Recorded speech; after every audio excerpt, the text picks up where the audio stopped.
I've seen this argument my entire Christian life online. You can't use the Bible to prove the Bible. You should not prove the Bible by assuming the Bible's true. We don't have to be scared of the skeptics, guys. And sometimes they're going to bring an argument that you haven't heard before, and you're not going to know how to answer it, and that's okay. I've seen this argument my entire Christian life online. You can't use the Bible to prove the Bible, which goes against your entire argument for internal evidence.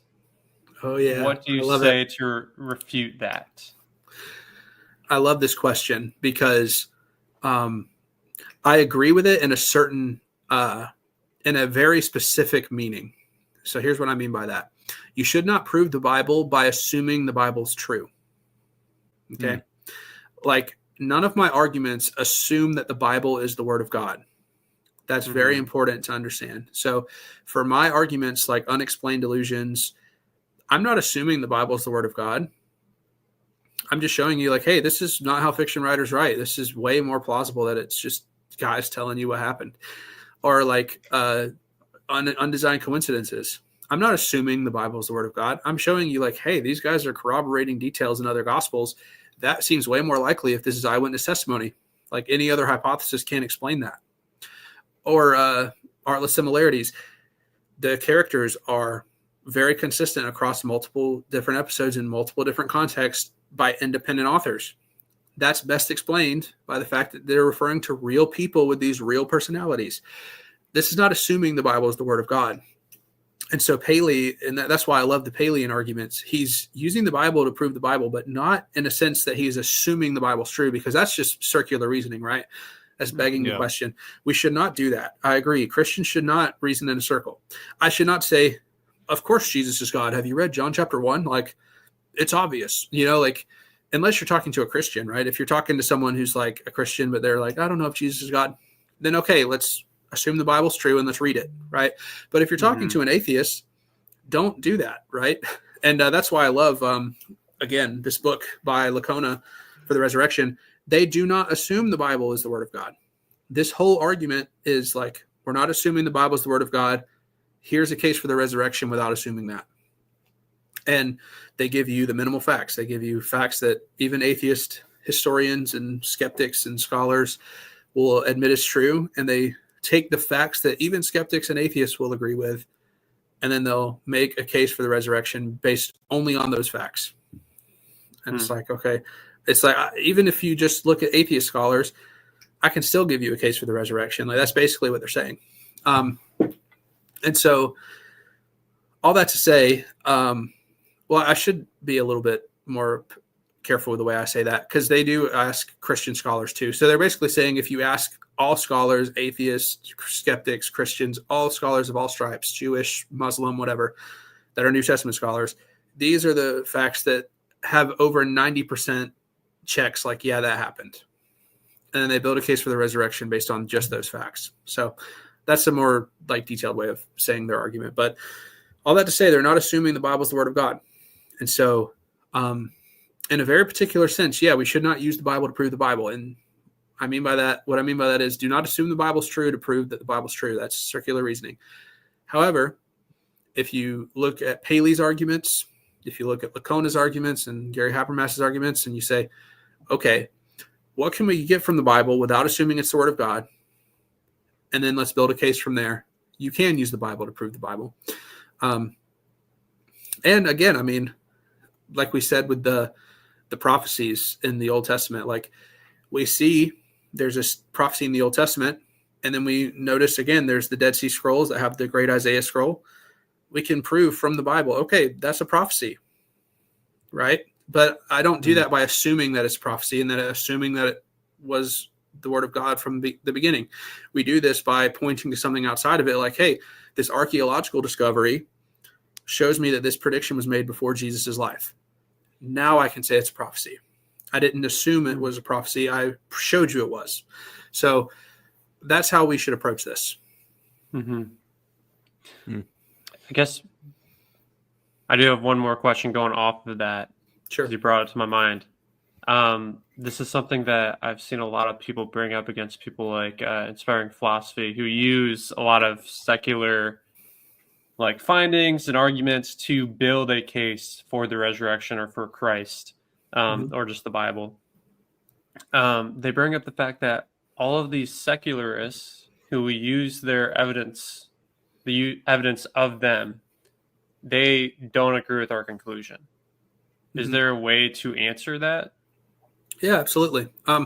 So the important thing to note is that there are scholars of like all different religions and backgrounds that study the Bible. The Bible is the most criticized book in the world by far. It is not close. And so you also have to know that people are not logic machines. Okay. We are motivated by emotions, even if we don't want to admit that. We are motivated by things. There are things that we want to be true, right? Like I'll put my biases on the table. I want Christianity to be true. I think it's the best news ever. Okay. So someone might say that, oh, well, you're biased. I shouldn't listen to anything you have to say. That's poisoning the well, first of all. That's fallacious. You should judge our arguments based on their merits. Okay. And so what you want to do is look at the skeptics' arguments for why they reject us. Why do you reject my conclusion, Mr. Ehrman? Why do you reject my conclusion? Dale Allison. And when you go down the list of all the skeptic scholars, well, Dale Allison, he's not a skeptic. I'd say he's a pretty fair scholar, but I think he's a little bit too careful. He's like, he really doesn't want to grant that much, but either way, he's pretty fair for most people. He's considered very objective. But what you want to do is you want to look at their arguments. And if their arguments are bad, then you can know that their conclusion's wrong. Okay. So for example, Bart Ehrman will say things like, oh, well, Jesus, in the Gospel of Mark, it seems like he's surprised that he's dying on the cross. And like he has this talk where he'll say stuff like that. He says, oh God, my God, why have you forsaken me? It seems like he's surprised, right? But obviously we know that's a quote of Psalm 22. And he's actually, and the Psalms, by the way, are like the songs of the Jewish people. So if I were to be like, let's see, shot through the heart. And you're to blame. That's basically what he's doing, right? Yeah.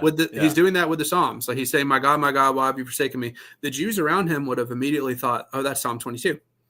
And what is Psalm 22? It's a messianic prophecy. That's the first line of Psalm 22. If you read through Psalm 22, he's basically saying, this is being fulfilled in front of you. Like, I'm right here. My hands are spread out. My hands are pierced. There are people mocking me. Like, all of this is in Psalm 22, right? He's basically like starting off the song and saying, this is being fulfilled in front of you. So first of all, his exegesis of that passage is just ridiculous. But second of all, if you read the Gospel of Mark, he literally predicts that he's going to be killed.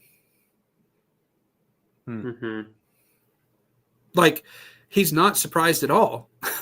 So so when you hear his argument, it's like, oh, this makes it seem like it's anonymous or whatever. And then you realize, like, well, that argument is dumb. Okay, you should reject his conclusion, right? But then when you hear what I just said, that's much more plausible. He predicted he would die, and he's literally quoting a psalm that is messianic, that talks about him being pierced in his hands and feet, I believe, as well. It's talking about people mocking him and all this stuff. Like it's very obvious what's happening in the psalm and in Mark.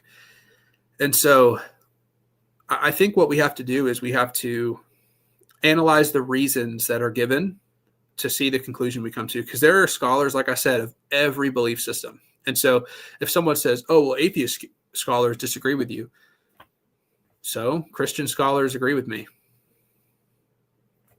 If you're going to disagree with people because a certain kind of scholar disagrees with someone, I just don't think you're thinking about what scholarship is. There are Muslim scholars who are New Testament scholars. They're Muslims, but they're New Testament scholars, right?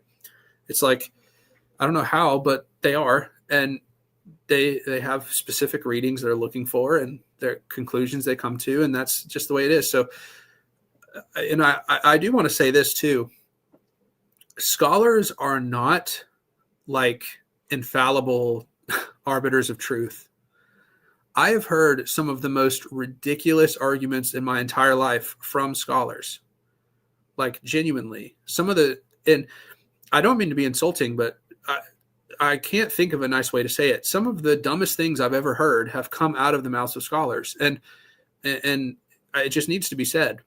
And so just because someone says, oh, this person's a scholar, that does not mean they're right.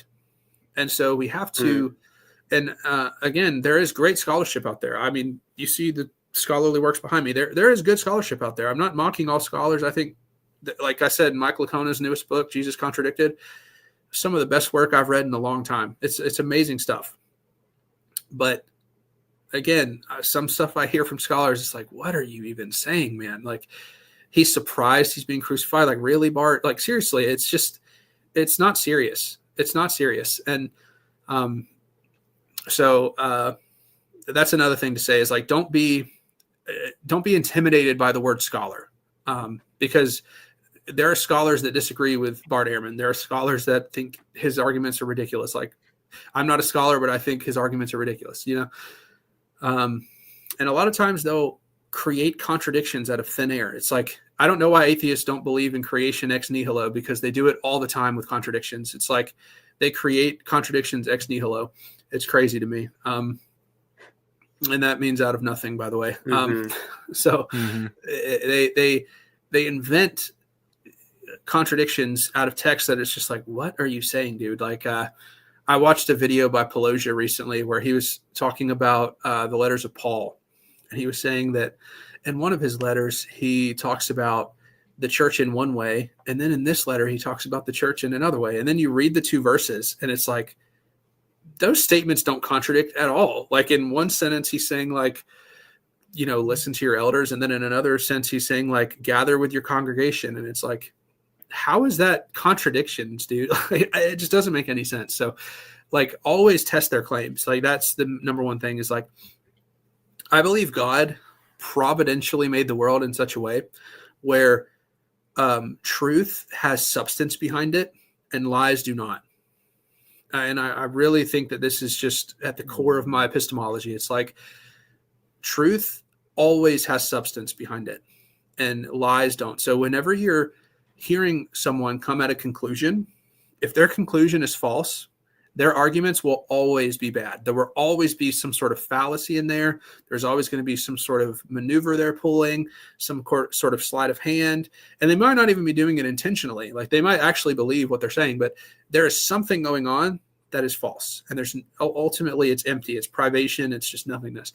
However, with truth, I've just come to believe this, that truth always has substance behind it. The arguments will always be sounder. They're not going to have fallacies. They're going to be able to argue for their position much more coherently and cogently. And so I always just tell people, if they're even a scholar, if they disagree with you, look at their reasons. And I almost every time it turns out that I think the Christian scholars have better arguments, almost like basically universally, because they're not trying to avoid the conclusions of the Bible. They're just letting it speak for itself. They're letting the history say what it says. And a lot of times I feel like people who are trying to avoid that conclusion just like will not let it say what it says. And I really believe that we can rest in the truth of the scriptures. I mean, that you saw the evidence I brought tonight. It's like, and that's just the Gospels. Imagine if I could bring in the book of Acts too. I mean, the book of Acts is crazy how reliable it is. It's nuts. Like, actually, Luke was a genius. He was one of the best historians ever. And I mean, the guy just got fact after fact after fact right. There was a scholar named Colin Hemmer. He wrote a book on the book of Acts, and he made a list of 84 facts that can be verified outside of the book of Acts. From archaeology, from writings, from outside the Bible. 84. Like, insane. So it's like when you see all the evidence for the Bible, it's just overwhelming. You see the prophecies that I mentioned earlier from the Old Testament. You see all this stuff for the Gospels. You see the book of Acts. And it's like we have such solid ground to stand on. And the arguments that come against us are going to be so weak in comparison. It's not even funny. So don't be scared of Bart Ehrman. Don't be scared of Pelosia. Don't be scared. I watch all their videos. I sit down. I love watching Myth Vision. Some of their arguments are so funny to me. I watch Kip Davis and Josh. I watch them all because I'm not scared of their arguments. I actually want to hear what they have to say. I want to hear the crap they're saying so that I can be prepared to argue against it. And we don't have to be scared of the skeptics, guys. And sometimes they're going to bring an argument that you haven't heard before, and you're not going to know how to answer it. And that's okay. There are answers because trust me, Christian scholars have heard those arguments before and they've dealt with them, right? So just find the right Christian scholar and read the responses and you'll probably realize there is a really solid answer to that. Like every time I've had that happen where I'm like, oh man, he made a good point. I go read a Christian scholar that responds to it and it's like, oh wow, okay, that wasn't that scary after all. So, So anyways, it's don't be afraid of the skeptics. They're wrong. We're right. And therefore their arguments are worse than ours. So